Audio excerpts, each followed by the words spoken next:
दृष्टि आईएएस के audio article programme में आपका स्वागत है। आज का हमारा आर्टिकल द हिंदू में प्रकाशित लेख Delhi air pollution prepare scheme to stop stubble burning says Supreme Court और द इंडियन एक्सप्रेस में छपे लेख वेल्थ फ्रॉम स्टबल के सम्मिलित सारांश पर आधारित है।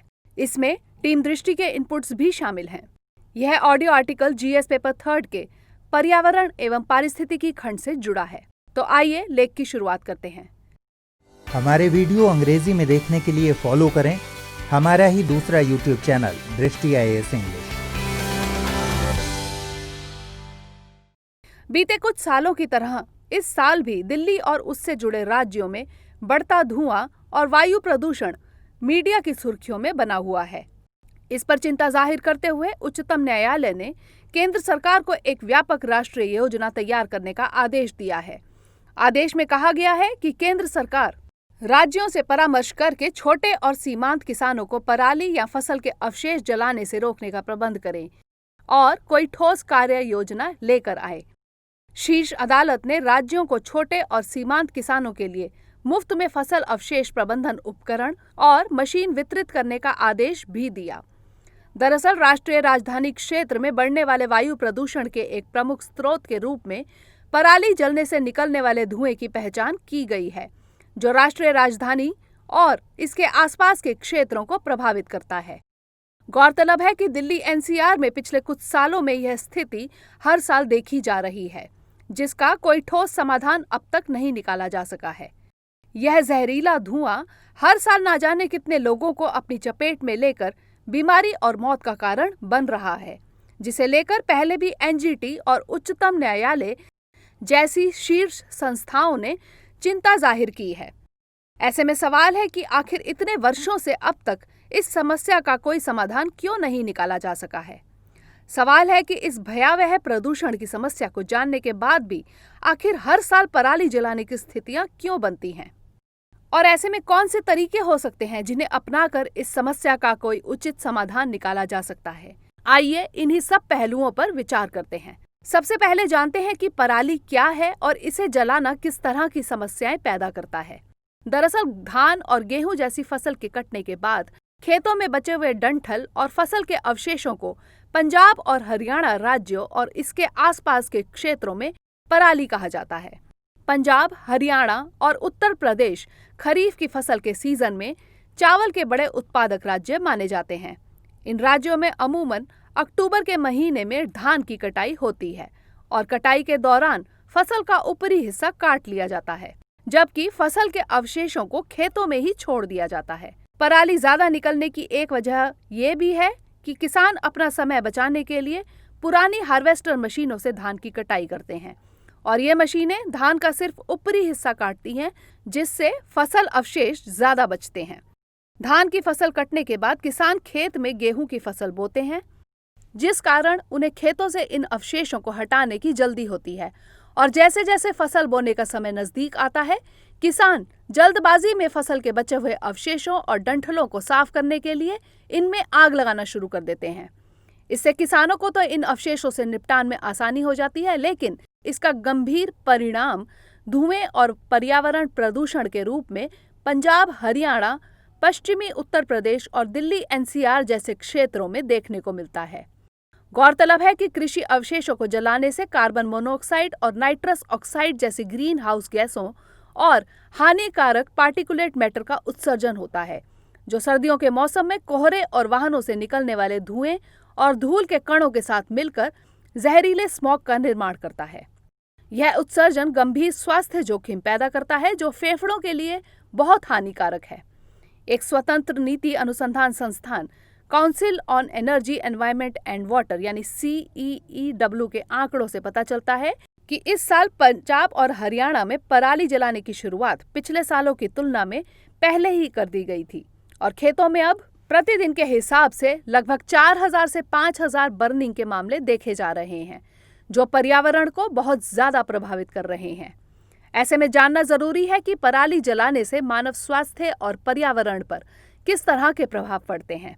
स्टबल बर्निंग यानी फसल अवशेष जलाना वायुमंडलीय प्रदूषण के प्रमुख योगदानकर्ताओं में से एक है। इससे पार्टिकुलेट मैटर और गैसीय प्रदूषकों का उत्सर्जन होता है, जो मानव स्वास्थ्य और पर्यावरण पर गंभीर प्रभाव डालते हैं। यह दुनिया के कई हिस्सों में वायु प्रदूषण का एक महत्वपूर्ण स्रोत है, जो औद्योगिक और वाहनों के उत्सर्जन के बाद तीसरे स्थान पर है। एक अध्ययन के अनुमान के मुताबिक फसल अवशेषों के जलने से 149.24 million ton carbon dioxide, 9 million ton से अधिक carbon monoxide, 0.25 million ton sulphur के oxide, 1.28 million ton particulate matter और 0.07 मिलियन टन ब्लैक कार्बन का उत्सर्जन हुआ है।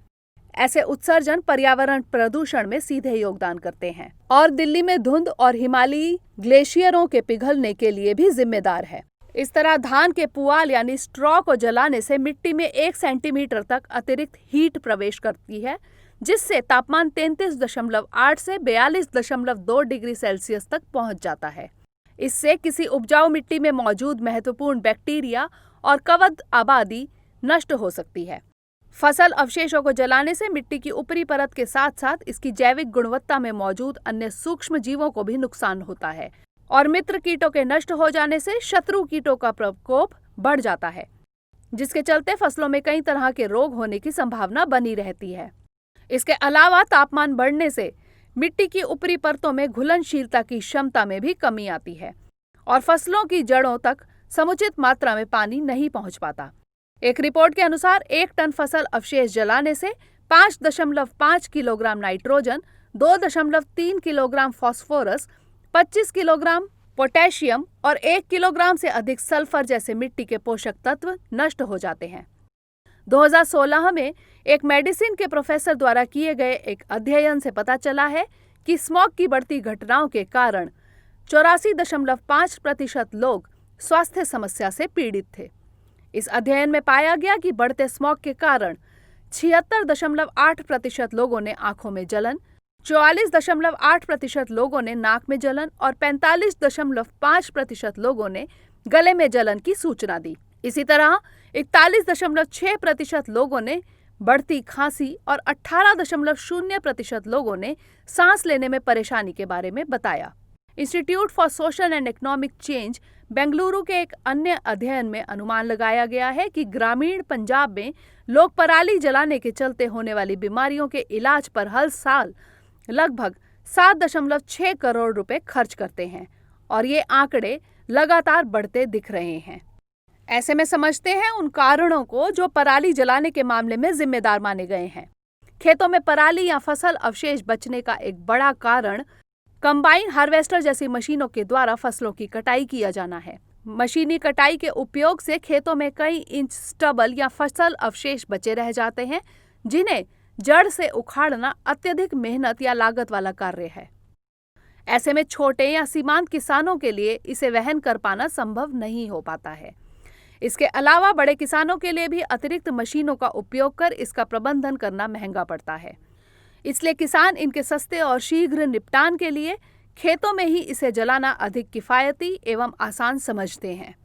पहले के समय में इस अतिरिक्त फसल यानी स्टबल का उपयोग किसानों द्वारा खाना पकाने, उनके जानवरों के लिए या घरों को गर्म रखने के लिए अतिरिक्त इंसुलेशन के रूप में भी किया जाता था। लेकिन अब ऐसे उद्देश्यों के लिए स्टबल का उपयोग पुराना हो गया। इस तरह कुछ कानूनों के प्रतिकूल प्रभाव भी पराली जलाने के लिए जिम्मेदार ठहराए गए हैं। उदाहरण के लिए पंजाब सरकार द्वारा लाए गए पंजाब प्रोटेक्शन ऑफ सब सॉइल वाटर एक्ट 2009 के कार्यान्वयन ने उत्तरी भारत में सर्दियों की शुरुआत के समय को पराली जलाने की समय अवधि के साथ संयोगवश एक समान कर दिया। यानी पानी की कमी को रोकने के लिए लाए गए इस अधिनियम के कार्यान्वयन ने खरीफ के सीजन के दौरान धान की रोपाई में देरी को बढ़ावा दिया, जिसके कारण किसानों को अगली फसल के लिए खेत तैयार करने के लिए बहुत कम समय मिला, जिसके चलते किसान पराली को जलाने को एक विकल्प के रूप में अपनाने लगे। इसी तरह गैर बासमती चावल के मामले में चावल की भूसी को मवेशियों के चारे के रूप में बेकार माना जाता है, क्योंकि इसमें सिलिका की मात्रा ज्यादा होती है। ऐसे में पशुओं के चारे के लिए गेहूं के भूसे की उपलब्धता के साथ किसानों के पास स्टबल इकट्ठा करने के लिए कोई प्रोत्साहन नहीं है। इस समस्या के समाधान के लिए 2019 में पंजाब और हरियाणा की सरकारों ने छोटे किसानों को पराली न जलाने के एवज में बोनस के रूप में 2500 रुपए प्रति एकड़ देने की घोषणा की थी। लेकिन 2019 और 2020 में इस सब्सिडी का बिल्कुल ना के बराबर कार्यान्वयन हो सका।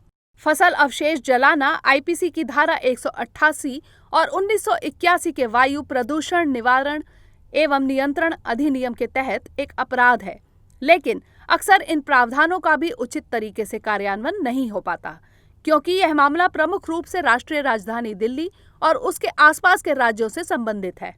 ऐसे में केंद्र सरकार और राज्य सरकारों द्वारा किए गए अलग अलग प्रयास अब तक नाकाफी ही साबित हुए हैं।